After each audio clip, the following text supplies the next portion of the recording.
And welcome into In Depth with Fox Carolina Sports. Hey there, I'm Aaron Cheslock. As we do each week, we cover local athletes and coaches and walk their path to their particular point in their careers. And we've got a guy with a couple decades of football under his belt already, still going strong, the head coach of the North Greenville Crusaders, Jeff Farrington. Coach, thanks for taking some time to join us here. Obviously, your resume is impressive. We'll talk about that in just a little bit. But as you look back into your career as a player and coach, how does this last calendar year compare to anything you've ever dealt with on a football field? 2 seasons and one for a lot of schools. It's just, it seems like it's impossible to plan for what we've gone through. It is, Aaron, and thanks for having us on. Excited to be with you, and it's quite different, but all we know is we're in preseason camp, and we've got about 9 practices under our belt, and we're having a blast. So there's a little bit of normalcy we have begun with, and we know things can change at the drop of a hat, but we're trying to enjoy it while we can. Guys are excited. It's been a long time coming, so it was nice to get that anticipation and that anxiousness as July started to roll to an end, and August came by, knowing that we were going to get to practice. Last year we did not play in the fall. Division II was not allowed to compete. We did compete in the spring. We did not play games. We chose to have 3 scrimmages, but we got about 28 practices. So we were able to get better at that point and line up against some people, but not in a true game atmosphere. Is there a situation, we're not in your locker room, and I can, the folks that I kept thinking about throughout the entire pandemic, regardless of sport, regardless of the season, were the outgoing seniors. Did you have a heart-to-heart with anybody as their football career came to an end in really the most underwhelming fashion you could possibly imagine? Is there any way you can kind of personalize that for folks at home that may not grasp the impact of a guy that's prepping for a season, an entire year, and then all of a sudden his football career is over? Well, there's a few factors, Aaron, that in athletics, and especially football, you're dealing with numbers in football, and you have that camaraderie, you have that association, you have that team you're part of, and you have that locker room, so to speak. And we haven't had an opportunity to be in our locker room. We were not in there. So guys, you kind of bond in there, you get to know each other a little bit, and that was not there. We had some guys that had conversations. We had conversations with everybody, and a lot of conversations, and in a good way too, looking back on it in a positive way, to be able to slow down and be able to spend time and maybe have those get to know you conversations more than you might ever do.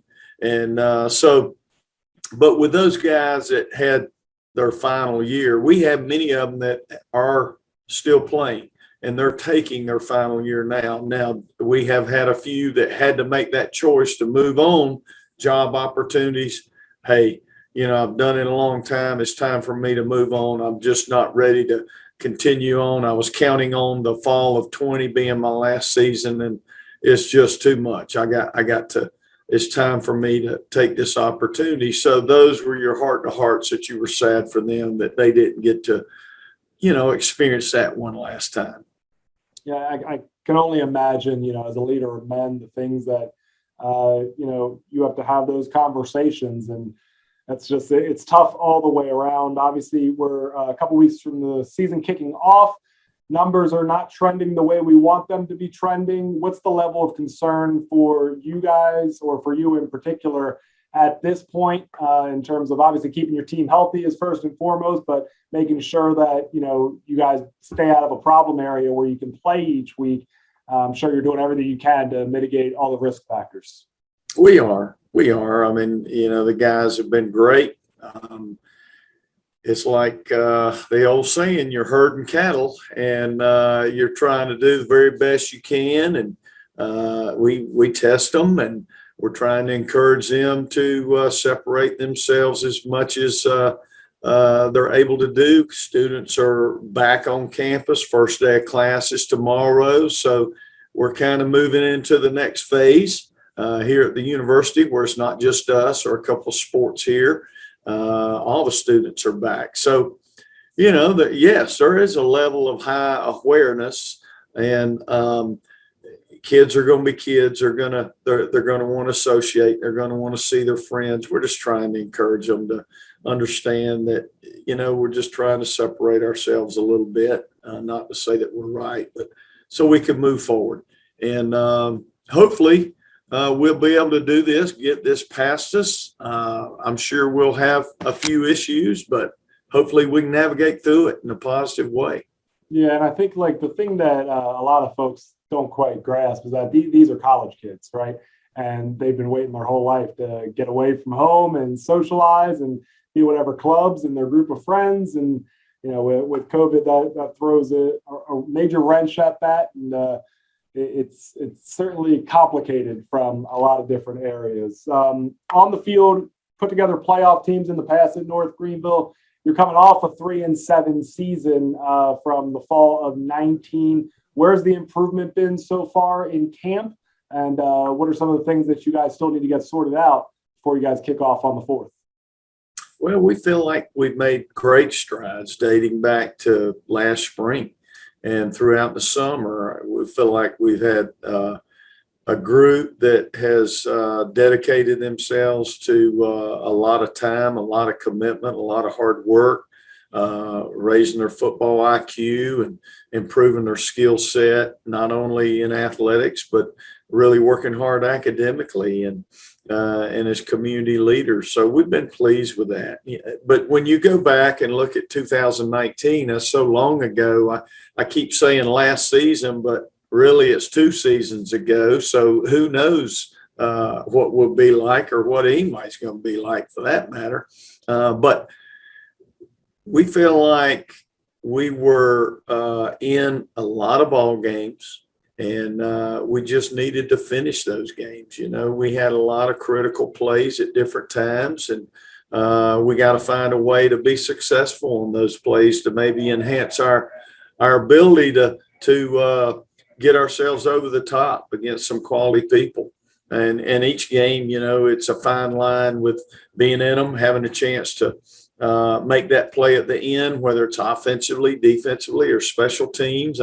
We've had a little bit of movement on the staff. We got our staff is working really, really hard. They've had a good plan this camp. We feel like we have addressed some needs recruiting wise, and upgraded in some areas, not only with recruiting, but in development with guys that are here that are coming along. So we feel really good about that. Now, how that matches up with Limestone on September the 4th, and then the next game, I couldn't tell you. I'm sure Limestone, and they'll be excited to play just like we are. How has it changed the way, and I'm sure you're still working on North Greenville at this point in camp, and probably turn your attention to the Saints here in a week or so, but I'm sure you've done some game prep already, just scouting them. But I'm curious about the scouting portion of all this. When teams have had so much turnover and you simply don't have tape on a lot of these guys on their rosters, you might know some coaches and schemes that they run, but I would have to guess that 30 to 40% of the majority of rosters in your league have turned over. How do you approach scouting week to week, but certainly for the opener when it's been so long since there's been competition? Well, you just hang your hat on the techniques that you're teaching. You hang your hat on what you're doing and what you believe in. And obviously, they're going to have 11 out there on the field, no matter what the play is. And you try to prepare for all. But at the same time, you just try to be flexible, to be quite honest with you, and try to do your homework the best you can. But really, you're trying to prepare your team it comes down to blocking and tackling, and those guys in the trenches and the line of scrimmage, and then ball security, and just being a sound football team. The show's called In Depth with Fox Carolina Sports, and I want to go through some of your backstory. You're a Winston-Salem native, but you played high school ball right down the road from here at Greer, 3-year letterman there. When did you move to the upstate? And what's your favorite memory from your time playing over at Dooley Field? Oh, well, I'm going to show my age. We didn't get to play at Dooley Field. Dooley Field was not even a thought at that time. We played in the little city stadium downtown, and I played for Jim Few. But I was born in Winston-Salem and moved from that area around 9 years old, and was in Florida for a couple of years, and we located up in the upstate, and ended up moving to Greer and middle school, and that's kind of home for us. My mother still lives there, but man, what great memories. I associate the high school coaches I had at Greer High School that really just kind of planted that seed as far as being able to have those men, quality men that was just steadfast and disciplined and passionate about what they did, that just kind of implanted in me, and always wanted to I looked up to those guys. And so I was fortunate to be in a program to have consistent coaches throughout my years there. You went on to play college ball at the Citadel at defensive back, and you didn't waste any time jumping into the coaching realm. You might have just alluded to it right there, but when did you know that coaching was your calling? You got right into it as a grad assistant at the Citadel right after you graduated. Yes, I knew that I wanted to stay in athletics. At least I think I did. At that age, I probably didn't know a whole lot. And my wife might tell you the same about me now. But, moving through, I had an opportunity to play for Coach Art Baker and his staff. And, man, what a great, great mentor for me. And he opened the door for me to give me my first opportunity as graduate assistant. And kind of hooked on with him at a few different places. And then he gave me the opportunity, my first full-time job at East Carolina. And man, couldn't ask for a better mentor. Been around a lot of very, very good coaches and at different places, and through offensively, defensively head coaches. So just been around good men, good godly men that's left a huge impact on my life. It's interesting. I just caught up with Coach Baker, getting inducted to the South Carolina Football Hall of Fame just recently, and the guy's still sharp. You ask him anything about football, he'll start talking your ear off there. So there are a few better to look up to than that man right there. So East Carolina in 1983, then Florida State in 1984. On Bobby Bowden's staff, he goes 7-3-2, go on to the Citrus Bowl. Want to ask you about Coach Bowden's passing. Obviously, that was a major story, national news a couple weeks back. You're still early in your coaching career at that point, but I'm curious the impact that Coach Bowden had on you, and if there's a good story or two that maybe you could share. Phenomenal man, phenomenal coach, just sharp. And what you see with Coach Bowden is exactly the way he was. I was with him for really 1 year.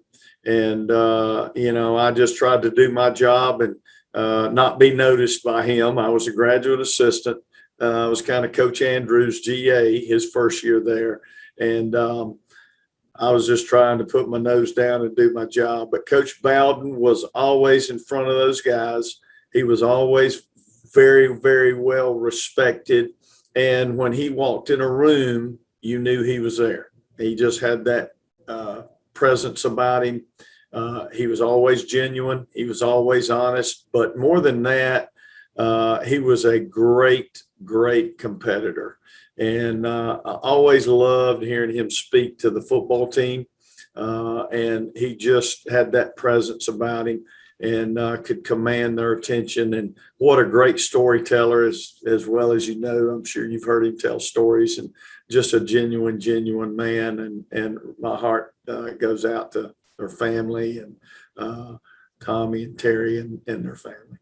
It's interesting when you have a guy that dominates a conference and so many coaches along the way for such a long span of time. And he's intimidating as they come on the sidelines, but to a man, anyone you talk to, no one's got anything negative to say about Coach Bowden. It's that's pretty impressive when you can beat people, to a pulp on the field and then still have them smiling off it. That's a pretty good testament to a man right there. Certainly. No doubt. And I will add, he had a lot of wins under his belt. And but the most win that he would be concerned about is an individual soul, and I can truly he left that impression to me.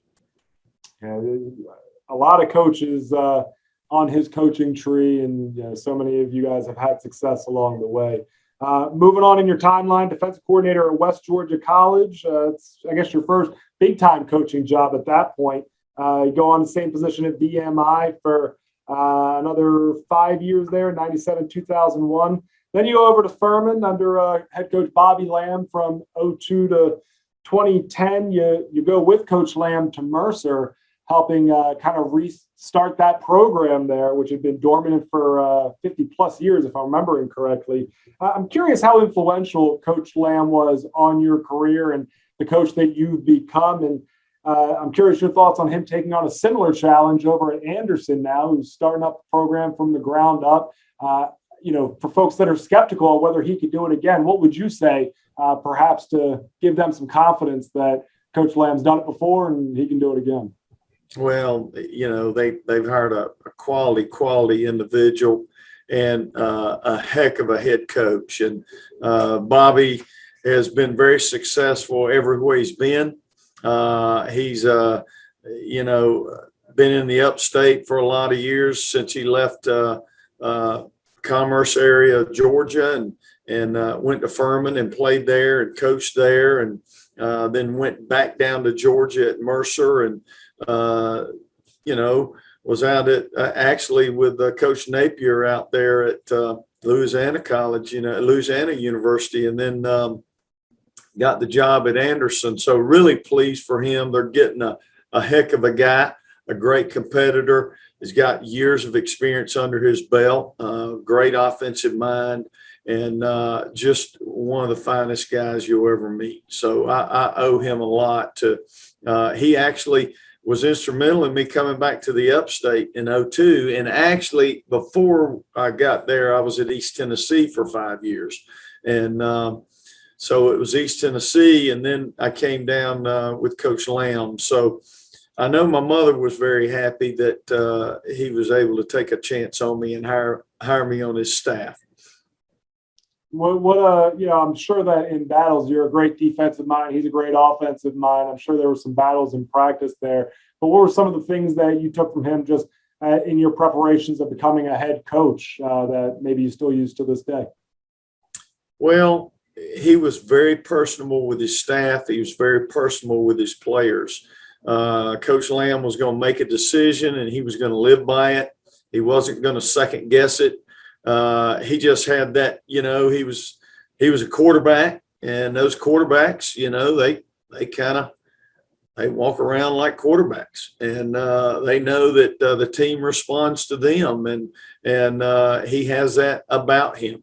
And, if a decision goes wrong, he's not going to push it off on somebody else. He taught me that, you stand up and you take responsibility for everything. Your name's on that program.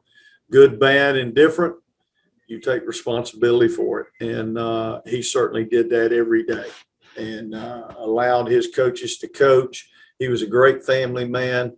I had young kids at the time. He gave me opportunities to do what I had to do if there were conflicts and take care of my kids. So, it was an awesome environment to work in.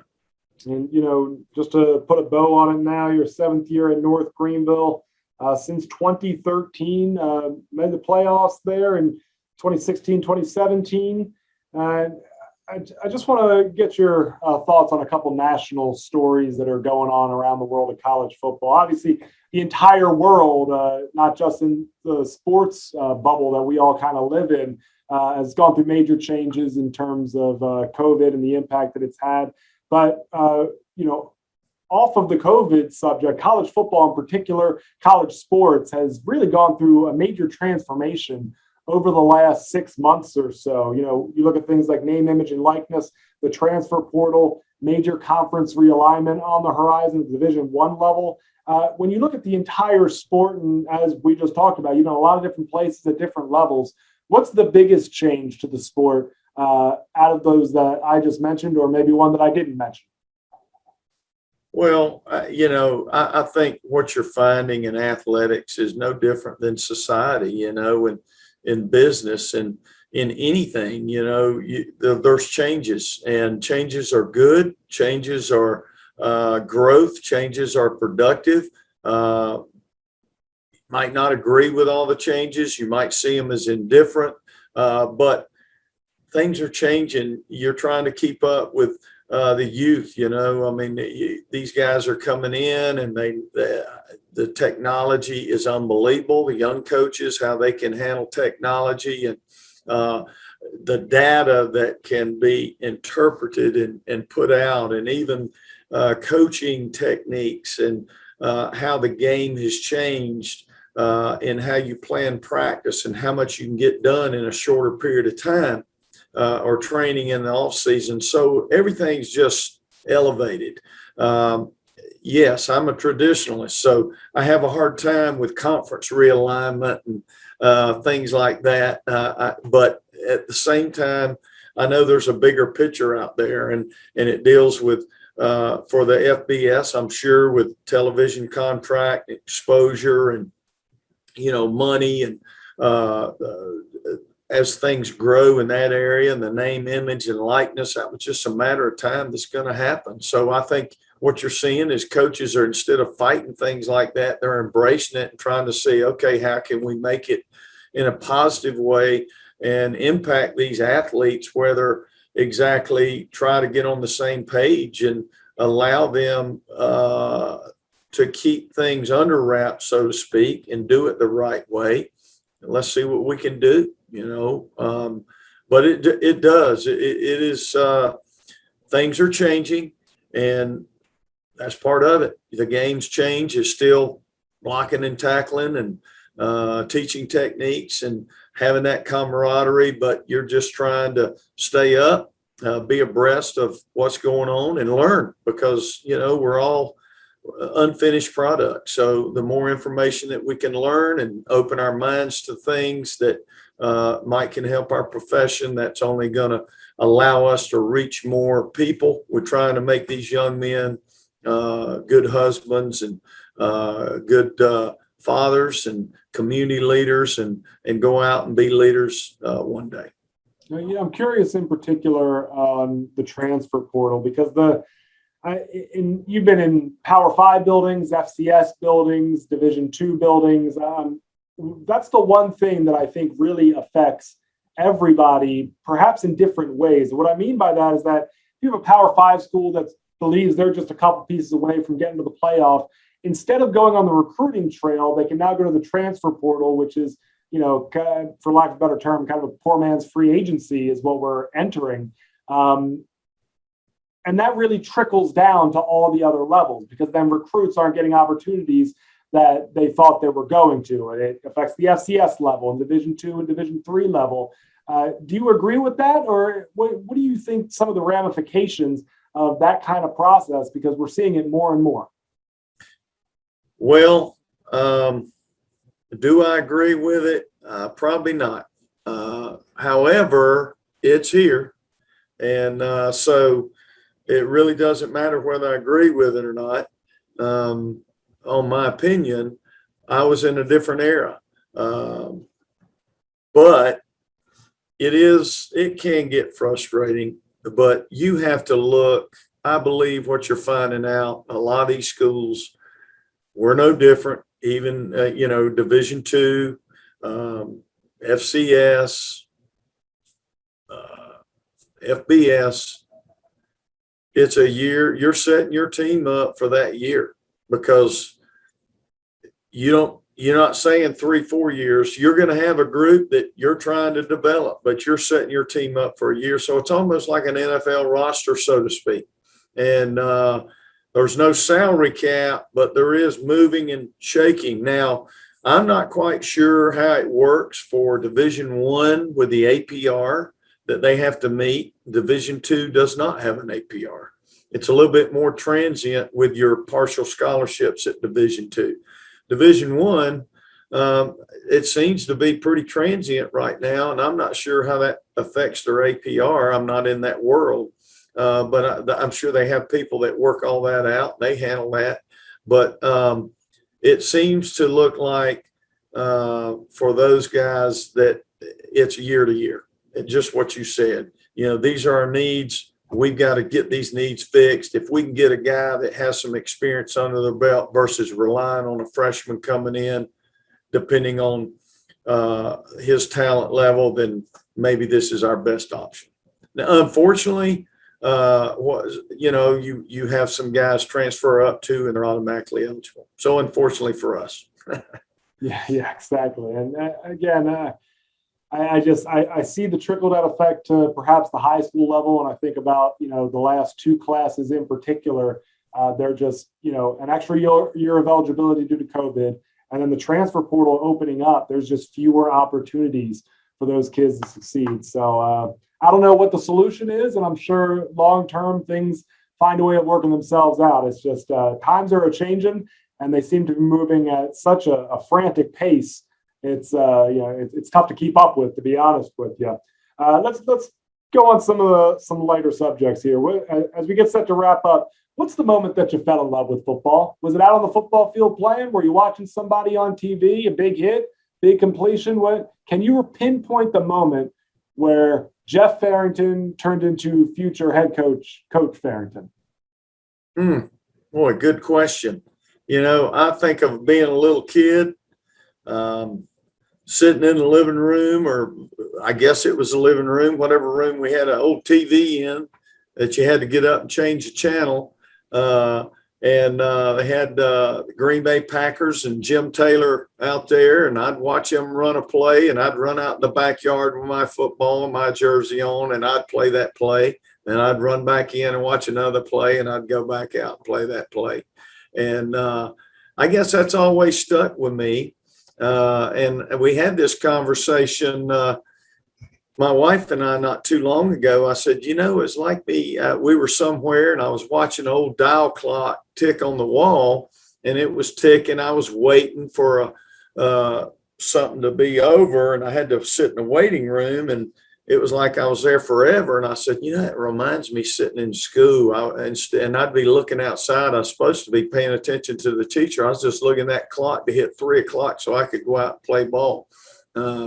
So I guess I really haven't changed a whole lot. And I tell people about what I meant. I said, we got to do whatever we want to do. I just want to play ball. So we're excited to move forward. But I'd say that would be it. Yeah, I can remember that same feeling staring at that clock. It always seemed like the actual classes took forever, but if it was lunchtime or recess or something like that, went by on a heartbeat. You mentioned Jim Taylor there as a guy that you looked up to as a kid.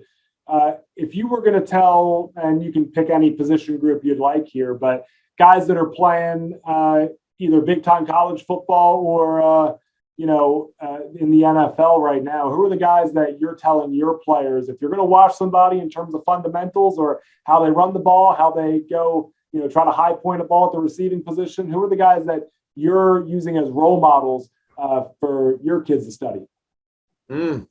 Goodness, there's many of them out there.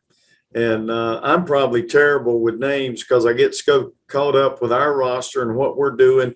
I don't really spend a whole lot of time.